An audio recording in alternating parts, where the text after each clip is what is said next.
This is KM Wyland, and you are listening to the 519th episode of the Helping Writers Become Authors podcast. This episode of Helping Writers Become Authors is brought to you in partnership with Podtone. If you're a podcaster who's struggling or unsure about your recording quality, or if you need help editing, mixing, or mastering your podcast, you can visit the team who works with me every week at podtone.com or drop them an email at info@podtone.com to get started today. As I hinted at in last week's podcast, I think I've finally made the breakthrough I've been looking for in my fantasy work in progress. At this point, even though I've been blocked for so long, I have tons of notes about the story. And other than a few technical questions here and there, I'm beginning to feel I may know most of what I need to know about the story, even with the major changes I've made to the antagonist and thus the plot. However, I'm getting the feeling again that I'm losing the trees in the forest. So this week I'm going old school and cracking out the index cards to try to get a big picture view of potential scenes, chapters, and POVs. This kind of tactile approach is always fun, if a little messy. Anyway, I hope you enjoyed this week's episode, 15 Steps to Self-Publish Your Book. What are the steps to self-publish your book? The modern boom of independent publishing has put the power to publish in the hands of authors, if they choose to use it. But even once you've decided in favor of the indie route over the traditional path of soliciting agents and pitching to publishing house gatekeepers, what are the actual steps to self-publish your book? My main focus with this podcast is the mechanics of writing well. I don't talk too much about publishing and marketing because I feel there are so many resources out there that do it much better. Plus, from my vantage point, it's just more fun to explore story theory than Amazon analytics. However, because I am often asked about the steps to self-publish a book, and because I am currently in the midst of pre-publication work for my new writing craft book, Writing Your Story's Theme, it seems a good time to share my own personal step-by-step process for self-publishing a book. Now, first, I will note that this is my process, streamlined through many years and the publication of over a dozen books, both fiction and nonfiction. There are many different ways to do some of the steps, for example, choosing how to format your ebooks. But this is the process that continues to work best for me at this point. For the most part, this is the same process I use whether publishing fiction or nonfiction. The writing and editing process for the fiction is more involved than it is for the nonfiction, with many more rounds of editing stretched out over a longer timeline and involving more critique partners, beta readers, and editors. However, once the book is in fighting shape, the publishing process from there is the same whether it's fiction or nonfiction. So, step number 1, write the book. Obviously, this step comes first. Or maybe not so obviously, since quite a few people start out worrying about publication before they even finish, or sometimes even start, writing the first draft. Although you may have an eventual goal of publishing the book, I recommend putting those plans on the back burner during drafting. The process may be long or short, and you never quite know whether a book will truly be publishable until you've finished it. For many reasons, but not least to make publishing ebooks easier later on, I write my first drafts in the multifunctional word processor Scrivener. When writing, I won't necessarily organize or name all my files and folders in the same way I will when publishing, but by starting in Scrivener, I save myself the hassle of having to transfer my chapters here eventually.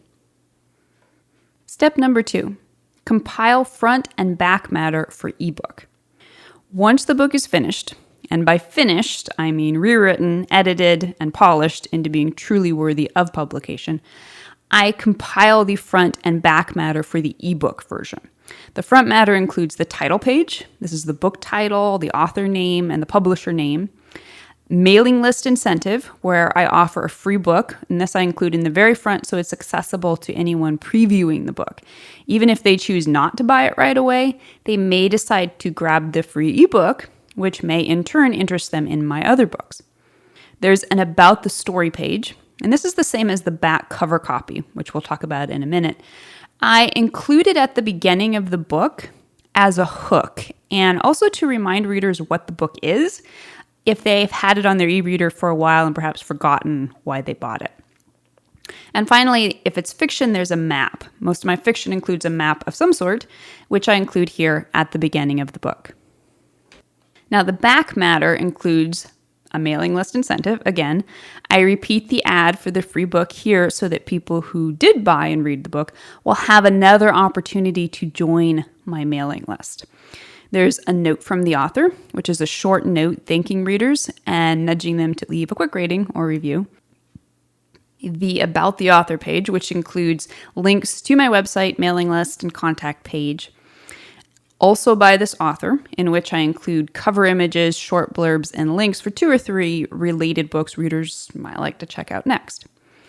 If the book has a dedication, I put it at the end rather than the beginning, so potential readers browsing the preview online don't have to skip through unnecessary front matter to get to the actual hook that might induce them to purchase the book. Same for acknowledgments. I always put them at the back since they aren't a selling point and might become dead weight in an online preview of the book. And finally, I add a standard copyright page, which includes credit for the cover design and any other illustrations, as well as the ebook specific ISBN, which we'll also talk about in a minute. Step number 3, format the ebook. Now, there are many ways to format an ebook. I use Scrivener, which will export into both EPUB and MOBI formats, among other things. It's a little tricky to figure out, and honestly, I couldn't tell you how to do it anymore. But once you get the presets set up in the compilation window, you can use them over and over. The trickiest bit is getting the table of contents to show up how you want it to. Now, Scrivener isn't the best ebook converter out there. There are some clunky aspects to it, even apart from the trickiness of figuring things out in the beginning. But I keep using Scrivener primarily because of the ease it offers for editing.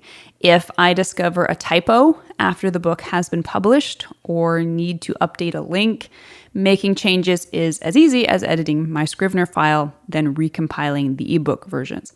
Plus, it allows me to keep master files for the book all in one place. Step number 4, edit the book. Once I have the ebook in its publishable format, I will generally run through it one more time for a final edit. At this point, as mentioned in step number 2, I've already edited the book a lot. All major revisions are finished. This final edit is just a last run through to clean up any remaining prose problems or catch any last errors. I do this here because this is my last chance to change anything comparatively major before I start proofreading and formatting the paperback version, at which point major changes start causing major formatting headaches. Step number 5, proofread the ebook. I compile the ebook just as I would if I were actually publishing it, and then I go over it closely, checking the formatting to make sure there are no errors. When I'm satisfied, I send it to my old keyboard Kindle, which has the great read aloud feature. In my experience, using this feature to listen to the book while I also read along is an excellent way to find typos. Using this method, I've caught myriad typos that even professional proofreaders and copy editors missed. It's tedious and can take a long time, depending on the length of the book, but it's vital to a clean and professional end product. Step number 6, solicit or hire proofreaders. Now, even with the mighty powers of the read aloud proofreading trick, I still like to get multiple pairs of eyes on a book before sending it out into the big bad world. If I were to hire a professional proofreader for a project, this is when I would do it. Regardless, I like to get around 5 volunteers to read the book over one last time. I like 5 as my magic number because it gives me a variety of perspectives without the feedback becoming too overwhelming on what is usually a relatively tight timeline before publication. Step number 7, format the paperback. Once I'm convinced the ebook version is as clean as it can be, I'm ready to format the paperback. This is always my last step because I want the copy to be as close to perfect as possible. Formatting an ebook doesn't involve making sure every page looks perfect because the page layout is determined by subjective e-reader settings. With a paperback, however, every page must be controlled to prevent problems, such as the end of one chapter bleeding onto the top of a new chapter's title page. Any major changes within the paperback file may create a snowball effect that requires the entire document to be reformatted from that point on. I use the professional design software Adobe InDesign, which is powerful in its options for typesetting a book. I have occasionally hired out the typesetting, but I generally do it myself for a number of reasons. I know how to do it. I'm very picky about the formatting, so often it's easier to do it myself than try to direct someone else. I want the ability to make changes to the files later on if I need to correct a typo or something that slipped through, and it's usually faster and cheaper for me to just do it myself. Formatting a fiction book is comparatively easy, since the only real formatting required is for the chapter headers. Nonfiction is more time-consuming since it often involves many sections with headers, quotes, bulleted lists, and more. Step number 8, compose the back cover copy. This is the blurb that will appear on the back cover and in the sales information on Amazon and other bookseller sites. It is designed to inform readers about the book's content, hopefully in a way that entices them to read it. Sometimes I will do this step earlier in the process, for example, when creating the front matter. But mostly because it's one of my least favorite tasks, I often delay until this last-minute juncture before commissioning the cover art. Nonfiction blurbs are usually pretty straightforward since they are more directly sales copy, telling potential readers what the book is about, what problem it solves, and how it will benefit them. Fiction blurbs are more complicated, and I usually enlist quite a bit of feedback to see how readers react to them. I found that 300 words or less is usually about right. Step number 9, commission the cover design. Since it can take weeks to finalize a cover design, I like to get the process started as early as possible. However, that usually isn't until the paperback formatting is at least underway, since I will need to submit the final page count to determine the book's spine width. I continue to use the company Demonza for all my covers. They're cost competitive, straightforward to communicate with, and I have always been satisfied with their work. If you're interested, I am an affiliate with them, and they offer a 5% discount when you order through my site. You can find the link in the right-hand sidebar using the code HWBA5. Step number 10, proofread the paperback proof. As soon as I receive the finalized cover, I will upload the book to KDP Print and order a paperback proof.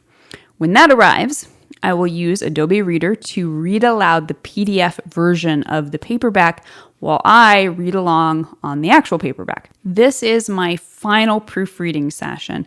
So at this point, my initial proofreading should have caught most of the typos, but I want to closely monitor the paperback version's formatting to make sure every line is correct. Step number 11, purchase ISBNs. Once I have the finalized ebook and paperback versions, I will purchase individual ISBNs for each and register them. This involves uploading cover images to Bowker.com, so I wait to finalize the registration until this point in the process. Step number 12, commission Smashwords ebook version. I use Smashwords to distribute ebooks to sites to which I can't personally upload them. But Smashwords' meat grinder for converting to multiple formats is notoriously difficult to work with. I don't even try anymore. I hire someone on Fiverr to do the formatting for me. Kimolisa is the vendor I've used for the last couple books, and you can find links to that on my site. For this, I'll export the book to a Word doc file from Scrivener and strip it of references to any specific sales platform, such as Amazon. Step number 13, upload to sales platforms. So now it's time to get serious. I upload the paperback version to KDP Print and the ebook to KDP, Kobo, Nook Press, Smashwords, and Sells, which is the sales platform I use to sell directly off my site. I also create landing pages for the books on my websites, as well as updating a few other sections such as the check out my latest novel, which you can find in the left sidebar. This process will require all the information I have already collected for my book, the back cover copy, the subtitle, ISBNs, etc., as well as keywords and categories, for which I often hire Penny Sansevieri's author marketing experts to research for me. Step number 14, commission the audiobook. If I'm going to do an audiobook, this is where I start working on scheduling the project with my narrator via ACX. I rarely, never actually, release the audiobook at the same time as the ebook and paperback versions. Mostly this is because I don't want to wait another 6 months or so in order to be able to release the books all at the same time. But also it gives me the opportunity to market the book twice, since delaying the audiobook release gives the book 2 launches. And step number 15, plan the launch. So finally, it's time to figure out how to launch the book. I'm always experimenting with this, so it's always a little different from book to book. But usually I pick a day for the official launch, since the book has probably been up on the sales sites for maybe even a couple weeks already, so it can start picking up reviews. And then I put together some kind of fun launch party or giveaway and send it out. So how long does it take to work through all these steps to self-publish your book? It depends. I squeeze in this work around daily and weekly tasks, such as writing sessions and working on this podcast. So it takes me longer than it would if I devoted whole days to it. Some of the steps, such as proofreading, are tedious and time-consuming. And of course, how long any given step takes will depend on the length of the book, as well as whether or not it's fiction, with its straightforward formatting requirements, or nonfiction. Generally, I plan on 8 to 11 months for the entire process. I usually start working on publishing a book in January or February, hope to see it published by September or October, and probably end up actually publishing it in December. We'll see how it goes this time. I'm shooting for a mid-October release for Writing Your Stories theme, but that depends in large part on how quickly we finalize the back cover. So if you're thinking about self-publishing a book, I hope this gives you insight and direction into how to break the process down into actionable steps. And as always, I would love to hear your opinion on this. What are your preferred steps to self-publish your book? If you'd like to be part of the word player community over on my site and join in the conversation on this subject, be sure to stop by the website at helpingwritersbecomeauthors.com. You can always find a transcript of the most recent podcast and add your voice to the discussion by visiting the first post on the site's homepage. And don't forget that if you're looking for an older post, you can always find those by putting the podcast title in the search field at the top of the right-hand column. If you enjoyed this podcast, you can subscribe on Apple Podcast, Spotify, or whatever your favorite podcast platform may be. And if you'd like to support helping writers become authors, I would totally appreciate it if you'd consider taking the time to leave a quick rating or review on your site of choice. Thank you so much for listening to the Helping Writers Become Authors podcast, and be sure to check back again next week.